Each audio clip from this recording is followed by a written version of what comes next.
Shri P K Basheer. Sir, ഞാൻ വളരെ ഒരു ഗൗരവമായ ഒരു വിഷയമാണ് ഈ സഭയുടെ ശ്രദ്ധയിൽ കൊണ്ടുവരുന്നത്.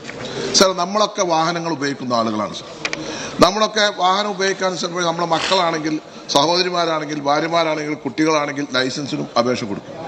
സർ, ഈ ലൈസൻസ് അനുവദിക്കും. അതേപോലെ പുതിയൊരു വാഹനം എടുത്താൽ ആ വാഹനത്തിന് വേണ്ടി രജിസ്ട്രേഷൻ സർട്ടിഫിക്കറ്റ് നൽകും.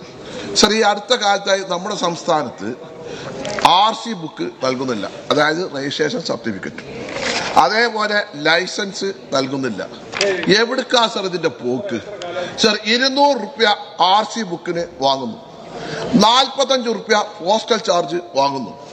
ലൈസൻസിന് 200 രൂപ വാങ്ങുന്നു, 45 രൂപ പോസ്റ്റൽ ചാർജ് വാങ്ങുന്നു.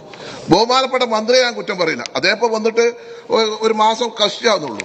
അദ്ദേഹം ആണെങ്കിൽ ഇങ്ങനെ അവസ്ഥ ഉണ്ടാവില്ല എന്നുള്ളത് എനിക്ക് 100% അറിയും ചെയ്യാം. പക്ഷേ സർ, നിങ്ങൾ ആലോചിച്ച് നോക്കി, ഇത് ഒരു ഏജൻസിക്ക് കൊടുത്തു.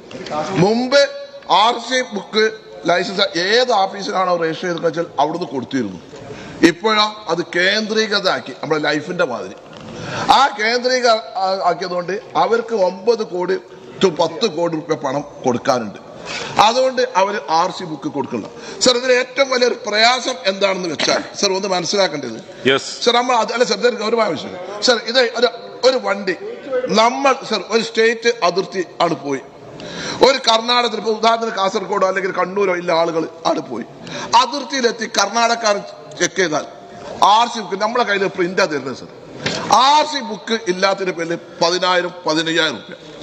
ലൈസൻസ് ഇല്ലെങ്കിൽ ആ വണ്ടി അവിടെ സ്റ്റേഷനിൽ കയറ്റിടുക. നിങ്ങൾ ആലോചിച്ചൊക്കെ തമിഴ്നാട് പോയിക്ക് ലക്ഷക്കണക്കിന് ആളുകൾക്കാണ് ഈ RC ബുക്കും ഡ്രൈവിംഗ് ലൈസൻസും കൊടുക്കാത്തത്. സർ, ഈ അവസ്ഥയെ പറ്റി നിങ്ങളൊന്ന് ആലോചിക്കണം.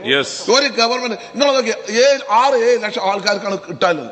സർ, നമ്മളിത് ഗൗരവമാക്കണം. നിങ്ങൾ അവിടെ നിന്ന് ബഹളം വെക്കല്ല, നിങ്ങൾ കാര്യങ്ങൾ മനസ്സിലാക്കണം, റിയാലിറ്റി മനസ്സിലാക്കണം. അതുകൊണ്ടാണ് എനിക്ക് പറയാനുള്ളത്. സർ, അതുകൊണ്ട് ബഹുമാനപ്പെട്ട മന്ത്രിയോട് അടിയന്തരമായി ഈ RC ബുക്കും ഡ്രൈവിംഗ് ലൈസൻസും നൽകുന്നത് ആവശ്യമായ നടപടി സ്വീകരിക്കണമെന്നാണ് എനിക്ക് കേരളത്തിലെ ജനങ്ങൾക്ക് വേണ്ടി, വാഹന ഉടമകൾക്ക് വേണ്ടി, ലൈസൻസ് എടുക്കുന്ന സാധാരണക്കാർ ചെറുപ്പക്കാർക്ക് വേണ്ടി ഈ ബഹുമാനപ്പെട്ട മന്ത്രിയോട്, ഗവൺമെന്റിനോടും അഭ്യർത്ഥിക്കാനുണ്ട്. ബഹുമാനപ്പെട്ട ഗതാഗത വകുപ്പ് മന്ത്രി. സർ, കഴിഞ്ഞ നവംബർ അവസാന വാരം മുതൽ സംസ്ഥാനത്ത് ഡ്രൈവിംഗ് ലൈസൻസ്, രജിസ്ട്രേഷൻ സർട്ടിഫിക്കറ്റ് എന്നിവയുടെ അച്ചടിയും വിതരണവും മുടങ്ങിയിട്ടുണ്ട്. നേരത്തെ അച്ചടിച്ച വകയിലും കുടിശ്ശിക തുക നൽകണമെന്ന അച്ചടി മുടങ്ങിയതിൻ്റെ കാരണം അതാണ്. നേരത്തെ അച്ചടിച്ചതിൻ്റെ കുടിശ്ശിക തുക കൊടുത്തില്ല. ഏകദേശം 3,80,000 RC ബുക്കുകളും 3,50,000 ലൈസൻസുകളും അച്ചടിച്ച് നൽകാൻ കുടിശ്ശികയുണ്ട്. 2023 ഓഗസ്റ്റ് 2023 ഡിസംബർ വരെയുള്ള കാലയളവിലേക്ക് 8,66,00,000 രൂപയോളം നമ്മൾ 1,07,473 രൂപ കുടിശ്ശിക ഇനത്തിൽ ITI ലിമിറ്റഡ് ബാംഗ്ലൂർ എന്ന കമ്പനിക്ക് നൽകാനുണ്ട്. ആയതിൽ 15 കോടി രൂപ അനുവദിക്കുന്നതിനുള്ള ഗതാഗത കമ്മീഷണർ ശുപാർശ ധനകാര്യ വകുപ്പിന്റെ പരിഗണനയിലാണ്. ബഹുമാനപ്പെട്ട അംഗം പറഞ്ഞതെല്ലാം ശരിയാണ്.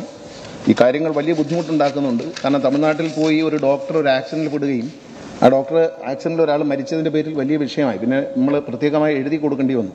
ഇത് RC ബുക്ക് ഉണ്ട്, പുതിയ വണ്ടിയാണ്. പറഞ്ഞ കാര്യങ്ങൾ, ബഹുമാനപ്പെട്ട അംഗം പറഞ്ഞ കാര്യങ്ങൾ അതേ സ്പിരിറ്റിൽ തന്നെ ഉൾക്കൊള്ളുന്നു. തീർച്ചയായിട്ടും ഇക്കാര്യത്തിൽ പരിഹാരം ഉണ്ടാവും. ബഹുമാനപ്പെട്ട മുഖ്യമന്ത്രി ഇതിൽ ഇടപെട്ടിട്ടുണ്ട്, ധനകാര്യമന്ത്രിയും ഇടപെട്ടിട്ടുണ്ട്. ഏതാനും ദിവസങ്ങൾക്കുള്ളിൽ ഈ പ്രശ്നത്തിനൊരു ശാശ്വത പരിഹാരം ഉണ്ടാക്കുകയും ഒരു 3-4 പ്രിന്റിംഗ് തുടങ്ങിയാൽ 3-4 ആഴ്ചക്കുള്ളിൽ നമ്മൾ ഇത് കൊടുക്കും.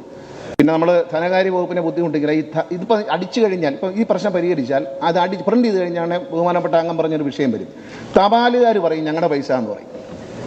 അത് കുഴപ്പമുണ്ടാക്കണ്ടെന്ന് വിചാരിച്ച് അങ്ങ് പറഞ്ഞതുപോലെ ഈ അടിച്ചു തീരുന്ന മുഴുവൻ കാർഡുകളും അതാത് RTO ഓഫീസിലേക്ക് അടിയന്തരമായി എത്തിച്ചു കൊടുത്ത് വിതരണം ചെയ്യാനുള്ള നടപടി നമ്മൾ സ്വീകരിക്കും. അവിടെ എത്തിച്ചു കൊടുക്കും, പോസ്റ്റിൽ അയച്ച് താമസിപ്പിക്കുന്നില്ല.